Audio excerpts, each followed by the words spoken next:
आशा करता हूं आप सब बहुत अच्छे होंगे। मेरा नाम है सिद्धांत अग्निहोत्री। स्टडी आईक्यू पे आपका बहुत बहुत स्वागत है। आज हम बात करेंगे दोस्तों एक बहुत ही ज्यादा रिस्पेक्टेड लीडर मायावती की। मायावती की बात करें दोस्तों तो ये एक ऐसी लीडर है जिन्होंने नए आयाम कायम किए हैं। पहली बात, पॉलिटिक्स में कोई महिला आती नहीं है। अगर महिलाओं का कंट्रीब्यूशन है पॉलिटिक्स में, एडमिनिस्ट्रेशन में, तो सराहनीय है। ये आप मान के चलिए कि जो फीमेल्स होती हैं उनमें जन्मजात एडमिनिस्ट्रेटिव स्किल्स होती है। वो सब कुछ संभाल सकती है। एडमिनिस्ट्रेशन महिलाओं से अच्छा कोई नहीं कर सकता। ठीक है, और ये करके दिखाया है। आप देख लीजिए, आप जितनी भी वर्ल्ड लीडर्स को उठा के देख लीजिए, जितनी भी फीमेल्स है, और उनका आप टेन्योर देख लीजिए कि उन्होंने कितना बेहतरीन काम किया है। ठीक है, and that goes for Mayawati too. हाँ, इन पे करप्शन के चार्जेस बहुत ज्यादा लगे हैं, है ना। जब इन्होंने अपनी संपत्ति का खुलासा किया था तो सब लोग चौंक गए थे, लेकिन फिर भी एक बहुत ही रिस्पेक्टेड लीडर है। और आजाद भारत के बाद सबसे बड़ी लीडर उभरी है ये दलितों की। अगर हम पिछड़े वर्ग की बात करें, एससी एसटी की बात करें, तो मायावती ने उनको रिप्रेजेंट किया है। मायावती चेहरा बनी है आजाद भारत में। काशीराम और मायावती ये दो बहुत बड़े चेहरे हैं। मायावती ज्यादा बड़ा चेहरा है क्योंकि ये चीफ मिनिस्टर रह चुकी हैं।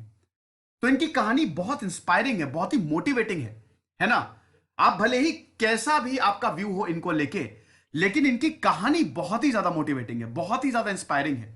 वाकई में आईएएस की तैयारी कर रही थी, दिन भर काम करती थी, अपने परिवार से लड़के ये पॉलिटिक्स में गई ताकि समाज के लिए कुछ कर सके। तो यकीनन कमाल की कहानी है। तो हम इनकी कहानी को देखेंगे, एक एक इंपॉर्टेंट इवेंट्स की हम बात करेंगे। स्टूडेंट्स को रिकनेक्ट, मेरा फेसबुक पेज है, सिद्धांत अग्निहोत्री के नाम से मेरी फेसबुक प्रोफाइल है। दोनों ही जगह लेक्चर की पीडीएफ ले सकते हैं, सवाल भी पूछ सकते हैं। स्टडी आईक्यू के टैबलेट और पेन ड्राइव को सारे एग्जाम्स के लिए आता है। इन नंबर्स पर कॉल करिए, वेबसाइट पर विजिट करिए। दोस्तों मैं ट्विटर पे भी आ गया हूं, तो आप मुझे ट्विटर पे भी फॉलो कर सकते हैं। तो अगर मायावती की बात करें तो 1956 में इनका जन्म हुआ। 1956 में स्टेट रीऑर्गेनाइजेशन एक्ट आया। मैं बताता रहता हूं, जब भी किसी का भी मैं जन्म बताता हूं तो उस साल क्या इंपॉर्टेंट इवेंट हुआ यह भी मैं बताता रहता हूं।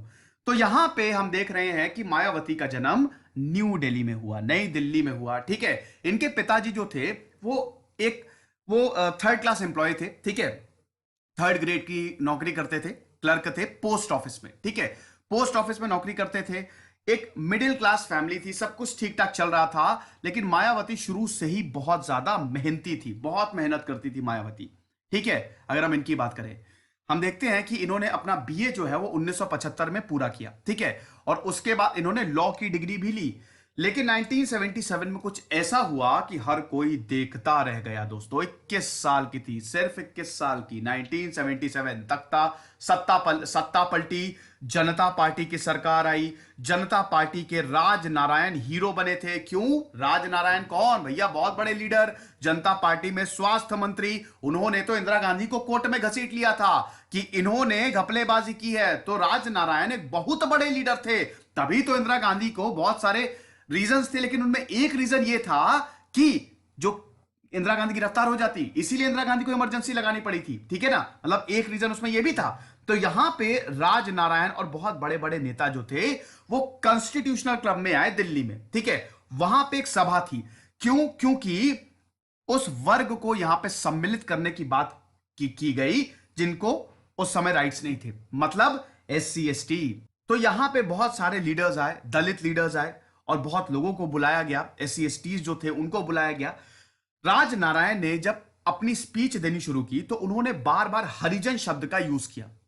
उसके बाद जब मायावती आई तो मायावती 21 साल की थी उस समय। ठीक है, यह कार्यक्रम था और यहां पे 3 दिन का कार्यक्रम था। और बेसिकली यहां पे सबको लगा कि बहुत ही बढ़िया कार्यक्रम जाएगा, और ये जनता पार्टी का ही कार्यक्रम था, राज नारायण का कार्यक्रम था। जनता पार्टी के ही कार्यक्रम में मायावती ने 21 साल की थी ऐसी स्पीच दी कि सबकी धज्जियां उड़ा दी। धज्जियां उड़ गई थी। यहां पे राज नारायण सामने बैठे थे और उनके सामने वो सामने बैठे थे, उसके बावजूद मायावती ने सीधा उन पे वार किया। उन्होंने बोला कि हरिजन शब्द हमारा अपमान है। कभी बी आर अंबेडकर ने इस वर्ड का यूज नहीं किया। कानून में जो हमारा संविधान है उसमें एससी एसटी लिखा है, तो आप हरिजन शब्द कैसे यूज कर रहे हैं? आपकी हिम्मत कैसे हुई? ये कहना था। और बहुत कुछ उन्होंने बोला, बहुत कुछ समाज के बारे में बोला, जिसकी वजह से तालियां बजने लगी, स्टैंडिंग ओवेशन मायावती, और नारे लगने लगे, जनता पार्टी मुर्दाबाद, राज नारायण मुर्दाबाद। तो ये जो स्पीच थी ये इतनी जबरदस्त थी। लेकिन इस स्पीच को एक इंसान ने ऐसा सुना कि वो सीधा मायावती को अपने पाले में ले आया। और वो इंसान था बहुत बड़े लीडर काशीराम। काशीराम की बायोग्राफी मैंने रिव्यू किया, आप देख लीजिएगा। तो काशीराम उस समय उन्होंने बैंसेफ बनाया हुआ था, ठीक है। वो भी एक एक्टिविस्ट थे, फिर बाद में पॉलिटिशियन बने। तो काशीराम जो थे वो तो दलितों के लिए काम करते थे, ओबीसी एससी एसटीज के लिए काम कर रहे थे, और बकायदा उन्होंने ऑर्गेनाइजेशन बना ली थी। और जब उन्होंने मायावती को सुना तब उनको लग गया कि यार ये तो बहुत आगे जाने वाली है, इसको तो अपनी टीम में लाना पड़ेगा। मायावती जैसे ही स्पीच देके मंच से उतरी, बहुत बधाइयां मिली उनको, घर गई। घर में पिताजी थे और आमतौर पे जो काम होता है परिवार का वो चल रहा था। मायावती खाना खाने जा रही थी, तभी घंटी बजती है और एंट्री होती है काशीराम की। अब काशीराम उस समय बहुत बड़े लीडर थे। जैसे ही मायावती ने काशीराम को देखा, चौंक गई वो कि इतना बड़ा लीडर मेरे घर पे आया है। और इनके पिताजी प्रभुदास वो भी चौंक गए, क्या बात है। लेकिन दोस्तों, काशीराम कुछ और ही मंसूबे से आए थे। यहां पे मायावती से खाली वो मिलने नहीं आए थे। काशीराम ने मायावती को बोला, तुम क्या कर रही हो। मायावती उस समय जो थी, उन्होंने बीएड किया हुआ था, ठीक है। तो एक स्कूल में पढ़ाती थी वो। तो सुबह स्कूल में पढ़ाती थी, शाम को लॉ की क्लासेस अटेंड करती थी, और रात को आईएएस की पढ़ाई करती थी। ये शेड्यूल था मायावती का। तो मायावती ने बताया कि मैं आईएएस की पढ़ाई कर रही हूं, मैं सिविल सर्विसेज की पढ़ाई कर रही हूं, मैं सिविल सर्विस निकालूंगी, आईएएस बनूंगी और समाज के लिए कुछ अच्छा काम करूंगी। तो काशीराम ने बोला कि मैं तुमको ऐसी पोजीशन दूंगा और ऐसे ओहदे पे ले जाऊंगा कि तुम्हारे आसपास बहुत सारे आईएएस आईपीएस ऑफिसर घूमेंगे, ये मेरा वादा है तुमसे। आईएएस आईपीएस, कितने आईएएस आईपीएस का तुमने नाम सुना है जिन्होंने समाज के लिए बहुत बड़ा किया। एक बार पावर मिल जाती है तो कोई समाज के लिए काम नहीं करता। तो काशीराम ने यह बताया, और मायावती इतना ज्यादा इन्फ्लुएंस हुई काशीराम से कि उन्होंने यह बात मानी। लेकिन दोस्तों, प्रभुदास, इनका जो परिवार था, इस बात को नहीं मान रहा था। मायावती को इनके पिताजी बोल रहे थे कि ऐसा है कि तुम घर पे बैठ के पढ़ाई करो, ये पॉलिटिक्स तुम्हारे बस की नहीं है। और ये जो बोल रहे हैं, काशीराम बहुत ही रिस्पेक्टेड लीडर है, लेकिन नहीं जाओ, ठीक है, गलत हो सकता है, नहीं जाना है तुमको। बहुत बंदिशें लगाने की कोशिश की, लेकिन मायावती नहीं रुकी। मायावती ने बोला कि मुझे समाज के लिए तो काम करना है। अपने परिवार से लड़के वो काशीराम के साथ चली गई, और उसके बाद करोल बाग में जो बैंसेफ का ऑफिस था वही रहने लगी। पैसे की बहुत ज्यादा दिक्कत थी, पैसे मायावती के पास इतने ज्यादा थे नहीं, वो भी इन्होंने स्कूल से पैसे बचाए थे, उसको लेके ये करोल बाग के ऑफिस में, जो बैंसेफ का ऑफिस था वहीं पे शिफ्ट हो गई, क्योंकि किराए का मकान ले नहीं सकती थी, इतने पैसे इनके पास थे नहीं। अब काशीराम तो एक बहुत ही एम्बिशियस लीडर थे। काशीराम और बीआर अंबेडकर में बहुत बड़ा फर्क था। हालांकि काशीराम, मायावती, ये सब अंबेडकर को अपना गुरु मानती थी, अपना आदर्श मानते थे। लेकिन प्रॉब्लम यह थी कि काशीराम की आइडियोलॉजी अलग थी, ठीक है, बीआर अंबेडकर से। बीआर अंबेडकर बहुत बड़े इंटेलेक्ट थे, वो इंटेलेक्चुअल थे, उनको बहुत ज्यादा नॉलेज थी, काशीराम को भी थी। लेकिन काशीराम का साफ मानना था कि अगर हमको अपने समाज को उठाना है तो सब कुछ करना पड़ेगा। पॉलिटिक्स में आओ, पावर लो, जिसका सपोर्ट लेना है लो, लेकिन हमको अपने समाज को उठाने के लिए ये सारी चीजें करनी पड़ेंगी, पावर तो लेनी पड़ेगी। तो काशीराम ने 1984 में बहुजन समाज पार्टी बनाई, बीएसपी बनाई, ठीक है ना। तो ये जो पूरा प्रकरण चला तो बहुत ही ज्यादा इंपॉर्टेंट था। अब यहां पे काशीराम, अभी तक तो एक्टिविस्ट थे, अब ये पॉलिटिक्स में आ गए। और काशीराम का सीधा मानना था कि पहले हम इलेक्शन लड़ेंगे, जीतेंगे, और उसके बाद पावर में आएंगे। लेकिन शुरुआत में काशीराम को दिक्कत हुई, लेकिन जैसे जैसे वक्त आगे बढ़ा, इनकी पार्टी को वोट्स मिलने लगे, ठीक है। अरे 2007 में तो बसपा बहुमत में आ गई थी। अब यहां पे काशीराम को लगता था कि जो मेजॉरिटी है, 80 to 85% जो पॉपुलेशन है भारत की, वो तो एससी एसटी ओबीसी की है, तो हमको वोट देंगे। लेकिन उनका ये जो आकलन है वो गलत साबित हुआ, ठीक है। शुरुआत में नाकामयाब हुई, मायावती भी नाकामयाब हुई, 3 बार इलेक्शन लड़ी थी, तीनों बार हारी, समझ रहे हैं। तो यहां पे जो लोकसभा का इलेक्शन था, कैराना से लड़ी, हारी, मुजफ्फरनगर डिस्ट्रिक्ट का जो कैराना, वहां से हारी। 1985 बाय इलेक्शन बिजनौर, वहां से हारी, हरिद्वार से हारी, लेकिन फिर ये जीती, ठीक है ना। 1989 में हम देखते हैं कि बिजनौर से चुन के आई और ये जीती, और उसके बाद हम देखते हैं इन्होंने कभी पीछे मुड़ के देखा ही नहीं। और 1984 में जब बसपा बनी थी दोस्तों, तो बहुत सारे नारे दिए जाते थे उस वक्त। एक बड़ा ही पॉपुलर था कि जिसकी जितनी संख्या भारी, उसकी उतनी जिम्मेदारी, और एक था जो बहुजन की बात करेगा वही दिल्ली पे राज करेगा, ठीक है। तो इस तरीके के नारे जो थे वो बहुत ज्यादा दिए जाते थे। तो अब हम देखते हैं कि मायावती 1989 में मायावती जो है वो चुन के आई, ठीक है। और ये जो करियर स्टार्ट हुआ इनका पॉलिटिकल करियर, फिर उन्होंने कभी भी पीछे मुड़ के देखा ही नहीं। काशीराम की छत्र छाया में ये पलती रही और काशीराम ने इनको बहुत ज्यादा सिखाया। लेकिन अभी बहुत सारी चीजें बाकी थी भैया, ये पॉलिटिक्स है, इतनी आसानी से चीजें संभलेंगी नहीं। तो 1993 में दोस्तों बहुत ही ज्यादा इंपॉर्टेंट चीज हुई। 4 बार ये मुख्यमंत्री बन रही हैं, ठीक है। और 1995 में पहला मौका आया दोस्तों। हुआ क्या था आपको पता ही है कि बाबरी मस्जिद विवाद हो गया 1992 में, ठीक है। 1992 में बाबरी मस्जिद विवाद। अब उस समय 4 पार्टी जो थी उत्तर प्रदेश में, जो पॉलिटिक्स हो रही थी, मैं आपको थोड़ा समझा देता हूं। एक तो बीजेपी, जो कि बीजेपी का वो गढ़ी माना जाता था और बीजेपी बड़ा स्ट्रांग होल्ड था, ठीक है। इंडियन नेशनल कांग्रेस की स्थिति उतनी अच्छी नहीं थी यूपी में। सपा की स्थिति बहुत अच्छी हो रही थी। मुलायम सिंह यादव जो थे वो एक नेता के तौर पे बहुत कमाल का उनकी छवि बन गई थी, ठीक है। तो सपा की स्थिति बहुत अच्छी हो रही थी और बसपा भी नई पार्टी बनी थी, ठीक है।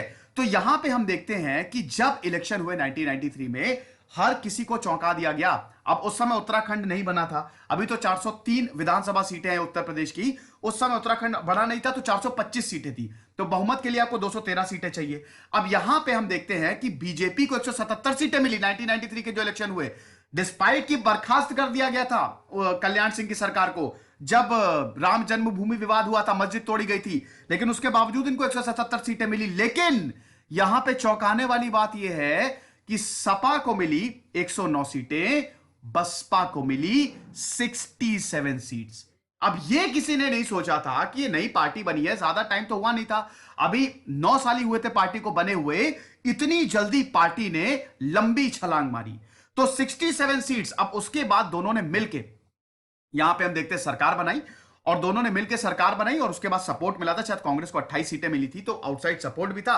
और फिर हम देखते हैं कि एक नया एरा शुरू हुआ। लेकिन 1993 में, 1993 में जो चीफ मिनिस्टर थे वो मुलायम सिंह यादव बने थे। मुलायम सिंह यादव चीफ मिनिस्टर बने थे, मायावती चीफ मिनिस्टर नहीं बनी थी, ठीक है।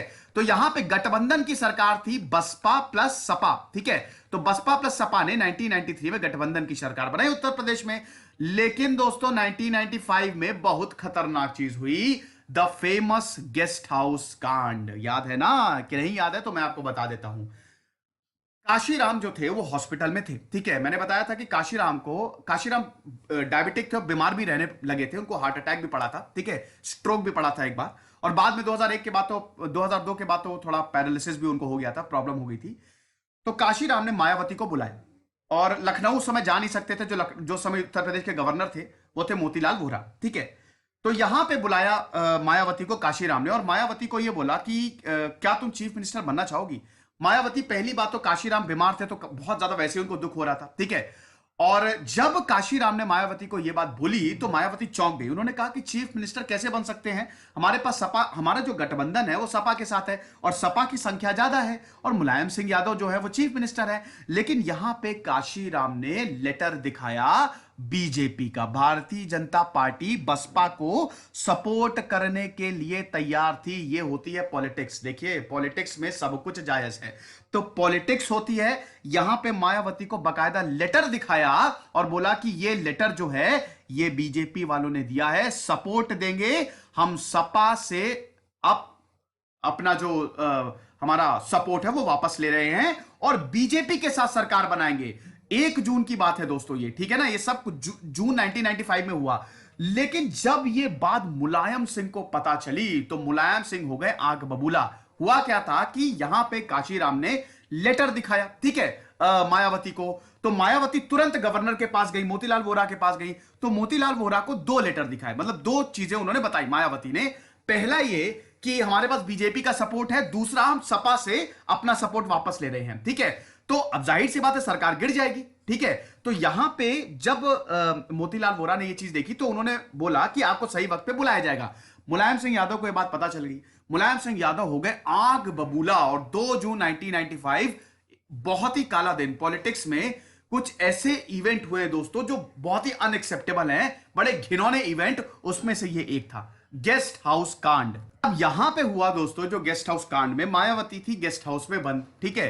बंद क्या, वहां पे मीटिंग चल रही थी हजरतगंज के पास, लखनऊ में गेस्ट हाउस है वहां पे। अब यहां मुलायम सिंह यादव का मूड खराब हुआ और उन्होंने बाहुबलियों को भेज दिया कि सारे विधायकों को पकड़ के मेरे पास लेके आओ जो भी मुझसे गद्दारी कर रहे हैं।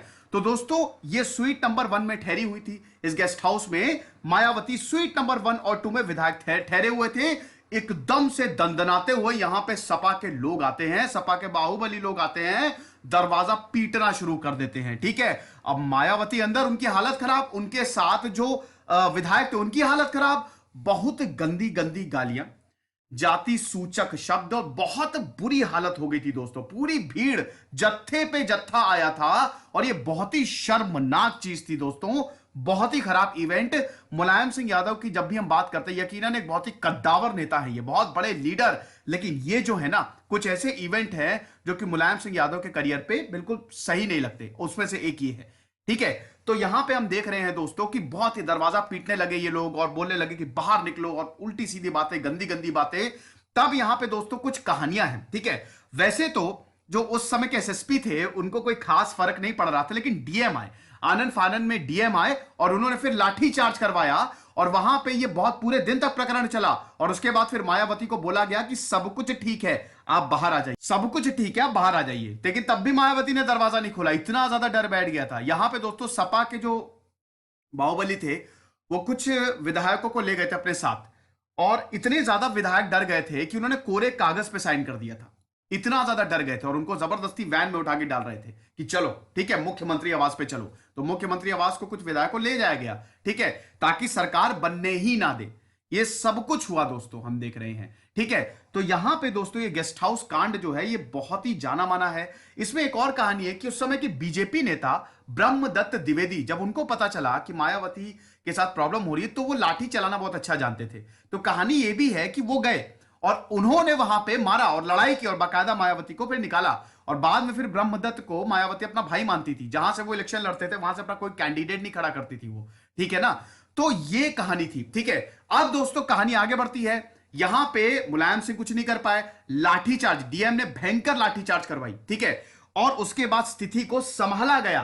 ठीक है, डीएम ने यहां पे सब कुछ अपने हाथों में लिया, पुलिस ने अपने हाथों में लिया, लेकिन रात में ही ट्रांसफर कर दिया गया। मैं नाम भूल गया, और राजीव खेर थे कि कौन था डीएम का, मैं नाम भूल गया हूं, लेकिन रात में ही ट्रांसफर कर दिया गया। लेकिन तब तक चीजें बदल चुकी थी। गवर्नर ने तुरंत बुलाया, मायावती ने दावा पेश किया सरकार बनाने का, और 1995 में मायावती पहली बार चीफ मिनिस्टर बनी। हालांकि 1995 में खाली 137 दिनों तक चीफ मिनिस्टर थी, ज्यादा दिनों तक, ये बस 4 महीने तक ही चीफ मिनिस्टर नहीं थी। लेकिन ये बहुत बड़ा इवेंट था, क्योंकि जो लीडर थी काशीराम ने खुद को नहीं, मायावती को प्रोजेक्ट किया था, और ये बहुत बड़ी बात थी। उसके बाद दोस्तों 1995 खाली 137 दिनों तक ये चीफ मिनिस्टर रही, फिर ये 1997 में बनी। मैं आपको टर्म्स बता देता हूं, डिफरेंट डिफरेंट टर्म्स। ठीक है, तो पहले तो हम देखते हैं दोस्तों कि ये यहां पे, हाँ ठीक है, पहले हम देखते हैं कि 1995 में चीफ मिनिस्टर रही। ठीक है, 3 जून से लेकर 18 अक्टूबर तक। ठीक है, उसके बाद जब जब ये चीफ मिनिस्टर नहीं, तब तब इन्होंने बहुत सारे नए डिस्ट्रिक्ट बनाए। ठीक है, ये भी चीज आपको ध्यान में रखनी है कि जब जब ये चीफ मिनिस्टर ने, मुख्यमंत्री नहीं, इन्होंने बहुत सारे नए डिस्ट्रिक्ट बनाए, और कुछ डिस्ट्रिक्ट के नाम भी चेंज किए। सेकेंड टर्म जो रहा दोस्तों वो इनका 1997, अब ये भी बहुत ही ज्यादा दिनों तक नहीं रहा, ये 21 मार्च 1997 से लेकर सितंबर 1997 तक। ठीक है, अब इसमें पट्टा या ग्राम, उस समय देखिए, अभी भी दोस्तों अगर हम अपने लैंड रिफॉर्म्स की बात करें, ठीक है, तो लैंड रिफॉर्म जो है वो आए नहीं है। बहुत सारे किसानों के पास जमीन नहीं है। अब जमीन नहीं है तो उनको प्रॉब्लम होती है, इसमें गरीब किसान पिसता है। तो यहां पे जो लैंडलेस रेसिडेंट है, जिनके पास जमीन नहीं है, उनको लैंड लीज पे दिए जाए। ठीक है, तो ये भी व्यवस्था जो है, जब भी चीफ मिनिस्टर रही मायावती, ये व्यवस्था उन्होंने की।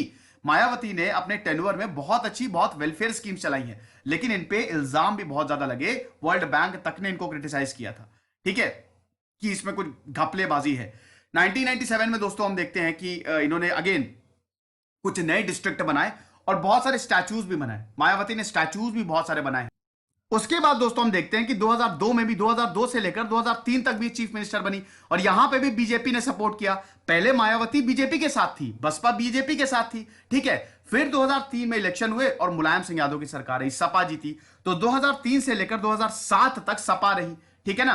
अच्छा, एक चीज तो मैं बतानी भूल गया, चलिए मैं आपको थोड़ा बता देता हूं कि कौन कब कब चीफ मिनिस्टर रहा था। मुलायम सिंह यादव रहे थे 1993 से लेकर 1995 तक, इससे पहले बीजेपी की सरकार थी, ठीक है। मायावती 1995 तक, ठीक है, मतलब अभी मैंने बताया कि खाली 137 दिनों तक रही थी, ठीक है। उसके बाद दोस्तों प्रेसिडेंट रूल लगा। फिर जब इलेक्शन हुए तो 1997 से लेकर 2002 तक, इसी दौरान राजनाथ सिंह को भी मुख्यमंत्री बनाया गया था, बीजेपी की सरकार रही। फिर 2002 से लेकर 2003 तक, ये लगभग एक साल, यहां मायावती की सरकार रही, ठीक है। तो मायावती जो है बसपा को बीजेपी का सपोर्ट था। फिर 2003 से लेकर 2007 तक मुलायम सिंह यादव की सरकार रही, सपा की सरकार रही, और 2007 में 403 विधानसभा सीटों में 206 सीटें जीत के आई बसपा, और पहली बार बसपा ने अपने दम पे सरकार बनाई, किसी का सपोर्ट नहीं लिया, और मायावती ने पूरा टर्म पूरा किया। 5 साल का टर्म इन्होंने पूरा किया। 2007 से लेकर 2012 तक जो है वो मायावती चीफ मिनिस्टर रही, और 2012 में दोस्तों चुनाव हुए, सपा की सरकार रही, अखिलेश यादव चीफ मिनिस्टर रहे 2012 से लेकर 2017 तक, और 2017 में इलेक्शन हुए, बीजेपी की सरकार, योगी आदित्यनाथ चीफ मिनिस्टर है। ये चीज आप समझे, बहुत बढ़िया। लेकिन हमको 2007 से लेकर 2012 तक का वक्त जो है वो देखना पड़ेगा। अब यहां पे जब भी मायावती चीफ मिनिस्टर रही, स्पेशली 2007 वाला हम टेन्योर देखेंगे, एफिशिएंट गवर्नेंस पे इनका बहुत ज्यादा जोर रहा, ठीक है। लॉ एंड ऑर्डर काफी ज्यादा मेंटेन था, ब्यूरोक्रेसी, काशीराम और मायावती का जो लीडरशिप थी वो बहुत ही अलग थी, ठीक है। मायावती जो थी वो ब्यूरोक्रेसी पे बहुत ज्यादा बिलीव करती थी। तभी आप देखेंगे उन्होंने धड़ाधड़ आईएएस आईपीएस को सस्पेंड किया, और बहुत सारे आईएएस आईपीएस का ट्रांसफर किया, वार्निंग तक दे दी। मायावती साइट पे चली जाती थी, कोई काम हो रहा है, मायावती चली गई, और अगर वो काम नहीं सही से है तो वहीं पे सस्पेंड कर देती थी, ठीक है। तो ब्यूरोक्रेसी मायावती की एक ताकत थी, आप कह सकते हैं, ठीक है। तो यहां पे जो मायावती का जो पहला इसमें प्राथमिकता थी कि लॉ एंड ऑर्डर को मेंटेन करना है, चाहे जो हो जाए। और इसमें जो ऑपोजिशन पार्टियां थी, चाहे वो इंडियन नेशनल कांग्रेस हो, चाहे वो बीजेपी हो, सबने मायावती की बहुत ज्यादा तारीफ की थी। जब अयोध्या का वर्डिक्ट आया था दोस्तों 2010 में, ठीक है, इलाहाबाद कोर्ट से अयोध्या का वर्डिक्ट आया था, अब तो मामला ही पूरा सुलझ गया है 2019 में, उस पर पूरा सेपरेट वीडियो है मेरा, आप देख लीजिएगा। तब यहां पे सिचुएशन को बिल्कुल भी बिगाड़ने नहीं दिया गया था, ठीक है। तो इसमें भी मायावती की बहुत ज्यादा तारीफ हुई। क्रिमिनल्स, माफिया डॉन्स, इन सबको पकड़ पकड़ के जेल में डाला गया, ठीक है। शहरों का नवीनीकरण किया गया, जीडीपी बढ़ी, उत्तर प्रदेश की सबसे हाईएस्ट जीडीपी थी उस समय, 17% से उत्तर प्रदेश बढ़ा, ठीक है। मायावती एक लेडी थी तो बहुत ही सख्त लॉ यहां पे लेके आई। अगर मायावती की बात करें तो बहुत ही तगड़े लॉ लेके आई। इसमें जो लोग जबरदस्ती जमीन पे कब्जा जमाए हुए हैं उनके खिलाफ कार्रवाई, एंटी रेप लॉज लेके आई, कि महिलाओं की सुरक्षा के लिए बहुत सारे कानून यहां पे मतलब ये लेके आई, ठीक है। तो ये सारी जो चीजें हैं, इन्होंने स्कीम लॉन्च की, इंटीग्रेटेड डेवलपमेंट प्रोग्राम, जिसमें गांव को बहुत सारी सुविधाएं मिली, बहुत सारे गांव को बिल्कुल बदल दिया गया, लगभग 25,000 गांव थे, पूरी तरीके से बदल दिया गया, ठीक है। और अंबेडकर ग्राम विकास योजना, यहां पे वाटर और इलेक्ट्रिसिटी, पानी और बिजली गांव में पहुंचाई गई, सोलर पावर प्लांट्स यहां पे बनने शुरू हुए। ये यमुना एक्सप्रेसवे दिल्ली टू आगरा, अभी तो ये बनी गया है, आप देख ही सकते हैं कितना खूबसूरत है। साथ ही साथ गंगा एक्सप्रेसवे, ये सारे एक्सप्रेसवेज जो है वो बनाए गए। लखनऊ में बहुत सारे पार्क्स बनाए गए, लखनऊ को पूरा बदल के रख दिया, ठीक है। आप गोमती नगर चले जाइए, आप इधर ये इको गार्डन चले जाइए, तो ये सब मायावती के समय बना, ठीक है। और मूर्तियां भी बहुत ज्यादा, स्टैचूज भी बहुत ज्यादा बनाए गए। लैंडलेस रेसिडेंट्स जो थे उनको भी लैंड दिए गए, उनको भी जमीन दी गई। तो ये सब कुछ मायावती ने एज अ चीफ मिनिस्टर के तौर पे किया। लेकिन करप्शन चार्जेस भी बहुत ज्यादा लगे, कि इतने स्टैचूज जो बनाए जा रहे हैं, करोड़ों करोड़ों का खर्चा आता है इस पे, ये पैसा जो है ये मायावती के पास जाता है, ये भी इनके ऊपर इल्जाम लगे, करप्शन चार्जेस लगा, बाकायदा पूरा केस चला, ठीक है, बाकायदा पूरा कोर्ट में ये केस चला, ठीक है। इन्होंने डिसेबल्ड स्टूडेंट्स के लिए, फिजिकली चैलेंज स्टूडेंट्स के लिए शकुंतला मिश्र नेशनल रिहैबिलिटेशन यूनिवर्सिटी, इसको भी इन्होंने बनाया, ठीक है। लेकिन वही चीज है कि इनके ऊपर करप्शन चार्जेस भी बहुत लगे, कि इतना कुछ बनाने के लिए पैसा भी इन्होंने कमाया है, ठीक है। हालांकि बाद में जब केस हुआ तो इतना ज्यादा सरकार ने इस पर तूल नहीं दिया, लेकिन ये चार्जेस तो थे, इसका क्रिटिसिज्म तो मायावती ने झेला, बहुत ज्यादा झेला। और 2012 में हम देखते हैं कि इनकी सरकार गई, और फिर हम देखते हैं कि सपा की सरकार आई। एक और बहुत ज्यादा कंट्रोवर्सी होती थी इनको लेके, कि जब भी इनका जन्मदिन होता था, बर्थडे, तो बड़े आलिशान तरीके से बनाती थी, ठीक है, बहुत ही आलिशान तरीके से अपना बर्थडे मनाती थी, अपना जन्मदिन मनाती थी। और इसमें एक बहुत ही फेमस किस्सा है कि इनके ऊपर जो माला चढ़ाई जाती थी वो पूरी पैसों से लदी होती थी। तो ये सब बहुत ज्यादा, इसका भी काफी क्रिटिसिज्म हुआ कि मतलब मायावती ये जो कर रही है वो सही नहीं है, ऐसा पॉलिटिशियन अक्सर करते नहीं है और नहीं करना चाहिए, ठीक है। तो ये चीज थी। उसके बाद दोस्तों हम देखते हैं कि अभी 2019 में जब लोकसभा के इलेक्शंस हुए, महागठबंधन हुआ, और किसी ने नहीं सोचा था सपा और बसपा, हालांकि बाद में तो बसपा अलग हो गई, ठीक है, साथ में आ गए, अखिलेश यादव, मुलायम सिंह यादव और मायावती साथ में आ गए। किसी ने भी नहीं सोचा था ऐसा होगा गेस्ट हाउस कांड के बाद किसी ने नहीं सोचा था, और अखिलेश यादव मायावती को बुआ बुआ बोल रहे थे। मुलायम सिंह यादव जो मायावती का नाम भी लेना पसंद नहीं करते थे, वो इनको सुश्री मायावती, श्रीमती मायावती इस नाम से संबोधित कर रहे थे। पॉलिटिक्स क्या ना करवा दे, लेकिन फिर शायद मायावती को रियलाइज हुआ होगा और ये गठबंधन ज्यादा काम नहीं किया। कहीं ना कहीं तो मायावती के भी मन में रहा होगा कि अगर 2019 में महागठबंधन जीतता है तो शायद उनको प्राइम मिनिस्टर बना दिया जाए। ठीक है, अभी भी मायावती एक्टिव है, पॉलिटिक्स में एक्टिव है। एक और इसमें कंट्रोवर्सी हुई थी दोस्तों, जब बसपा के एक बहुत बड़े नेता 32 साल से जो मायावती के साथ थे, नाजिमुद्दीन, उन्होंने आरोप लगाए, बहुत गंभीर आरोप लगा दिए। नाजिमुद्दीन जो थे उनको मायावती की पार्टी से बाहर निकाल दिया गया था, मायावती ने बाहर निकाल दिया था, क्योंकि जब 2012 के इलेक्शंस हारे थे, नाजिमुद्दीन का यह बोलना था कि उन्होंने बहुत खरी खरी सुनाई थी, उन्होंने गलतियां बताई थी कि हम कहां गलत हुए, हमको वोट नहीं मिले, हमको मुस्लिमों ने वोट नहीं दिए, हमको दलितों ने वोट नहीं दिए, हमने सही से जनसभाएं नहीं की।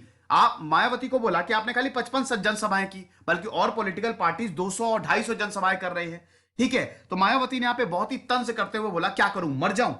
तो ये पर्सनली ले लिया मायावती ने। फिर ये भी आरोप लगा नाजिमुद्दीन ने कि मायावती ने उनसे 50 करोड़ रुपए मांगे कि 50 करोड़ रुपए पार्टी फंड में आपको जमा करने हैं, वरना पार्टी चलेगी कैसे, आपको जमा करने कहीं से भी लेके आओ। तो नाजिमुद्दीन ने बोला कि मैंने मायावती के लिए, बसपा के लिए अपनी बेटी तक को कुर्बान कर दिया। ठीक है, उनकी बड़ी बेटी का देहांत हो गया था दोस्तों, बहुत तबीयत खराब थी नाजिमुद्दीन की बेटी की, और नाजिमुद्दीन ने ये बोला था मायावती से कि मेरी बेटी की तबीयत खराब है, मुझे जाना होगा। तो उस समय इलेक्शंस थे दोस्तों, 1995 की बात है, और उस समय इलेक्शंस थे। तो मायावती ने बोला था कि अरे कोई बात नहीं, वो ठीक हो जाएगी, तुम अभी जाओ नहीं, बहुत जरूरत है तुम्हारी। और उसके बाद 2-3 दिन बाद देहांत हो गया उनकी बेटी का। तो जब नाजिमुद्दीन ने ये बात बोली तो मायावती ने बोला कि सब चीजें चलती रहती हैं, ठीक है, कोई दिक्कत नहीं, तुम पॉलिटिक्स में एक्टिव रहो। तो यहां पे नाजिमुद्दीन बताते हैं कि मैंने मायावती के लिए पूरा अपना जीवन झोंक दिया, और यहां पे मायावती ने फिर मुझे ऐसे निकाल दिया। क्यों? क्योंकि सतीश चंद्र मिश्रा के बहुत ज्यादा करीब आ गई हैं। ठीक है, ये कुछ पॉलिटिशियंस ऐसे हैं जो मायावती के कान भर रहे हैं, और काफी वक्त के साथ साथ काफी घमंडी हो गई हैं। तो ये सब चीजें हुई दोस्तों मायावती के साथ। कंट्रोवर्सी तो जुड़ी हुई है, लेकिन बहुत ही इफेक्टिव लीडर है। जो इनका टेन्योर रहा, जब तक इन्होंने रूल किया, यूपी काफी आगे बढ़ा, ये बिल्कुल आंकड़ा जो है वो कहता है। तो ये कहानी थी मायावती की। आई होप आपको पसंद आई होगी। खुश रहिए, पढ़ते रहिए। दिस इज सिद्धांत अग्निहोत्री साइनिंग ऑफ।